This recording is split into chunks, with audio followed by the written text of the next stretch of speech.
Thank you for joining with me. We are in A Course in Miracles. This is the combined volume by the Foundation for Inner Peace, 3rd edition. Hello, thank you for joining with me. We are on chapter 26, the transition. This is section 2, many forms, one correction. It is not difficult to understand the reasons why you do not ask the Holy Spirit to solve all problems for you. He has not greater difficulty in resolving some than others. Every problem is the same to him because each one is solved in just the same respect and through the same approach. The aspects that need solving do not change whatever form the problem seems to take. A problem can appear in many forms, and it will do so while the problem lasts. It serves no purpose to attempt to solve it in a special form. It will recur and then recur again and yet again until it has been answered for all time and will not rise again in any form. And only then are you released from it. The Holy Spirit offers you release from every problem that you think you have. They are the same to Him because each one, regardless of the form it seems to take, is a demand that someone suffer loss and make a sacrifice that you might gain. And when the situation is worked out so no one loses, is the problem gone, because it was an error in perception that now has been corrected. One mistake is not more difficult for him to bring to truth than is another, for there is but one mistake. The whole idea that loss is possible and could result in gain for anyone. If this were true, then God would be unfair, sin would be possible, attack be justified, and vengeance fair. This one mistake in any form has one correction. There is no loss. To think there is a mistake. You have no problems, though you think you have, and yet you could not think so if you saw them vanish one by one, without regard to size, complexity, or place and time, or in any attribute which you perceive that makes each one seem different from the rest. Think not the limits you impose on what you see can limit God in any way. The miracle of justice can correct all errors. Every problem is an error. It does injustice to the Son of God and therefore is not true.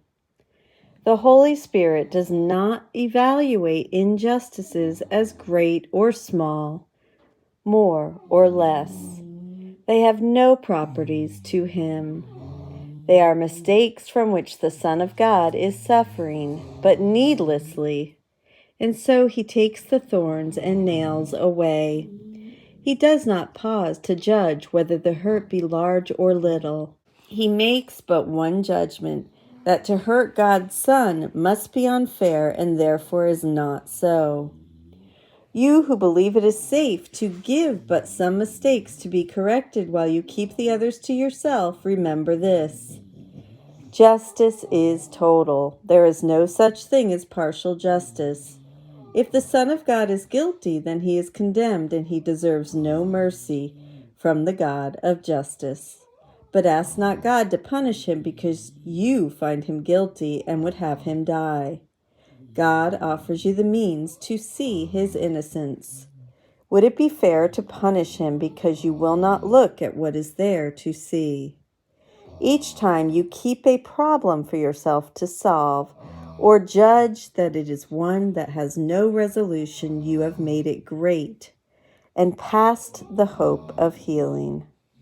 You deny the miracle of justice can be fair.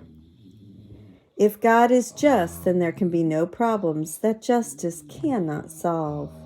But you believe that some injustices are fair and good and necessary to preserve yourself. It is these problems that you think are great and cannot be resolved. For there are those you want to suffer loss, and no one whom you wish to be preserved from sacrifice entirely. Consider once again your special function. One is given you to see in him his perfect sinlessness, and you will ask no sacrifice of him because you could not will he suffer loss. The miracle of justice you call forth will rest on you as surely as on him, nor will the Holy Spirit be content until it is received by everyone. For what you give to him is everyone's, and by your giving it can he ensure that everyone receives it equally. Think then how great your own release will be when you are willing to receive a correction for all of your problems. You will not keep one for pain in any form you will not want, and you will see each little hurt resolved before the Holy Spirit's gentle sight. For all of them are little in his sight, and worth no more than just a tiny sigh before they disappear, to be forever undone and unremembered.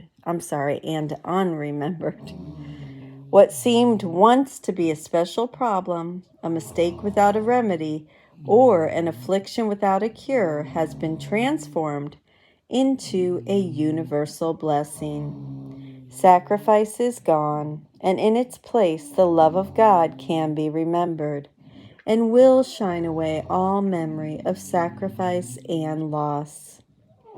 God cannot be remembered until justice is loved instead of feared. He cannot be unjust to anyone or anything, because he knows that everything that is belongs to him and will forever be as he created it. Nothing he loves but must be sinless and beyond attack. Your special function opens wide the door beyond, which is the memory of his love kept perfectly intact and undefiled.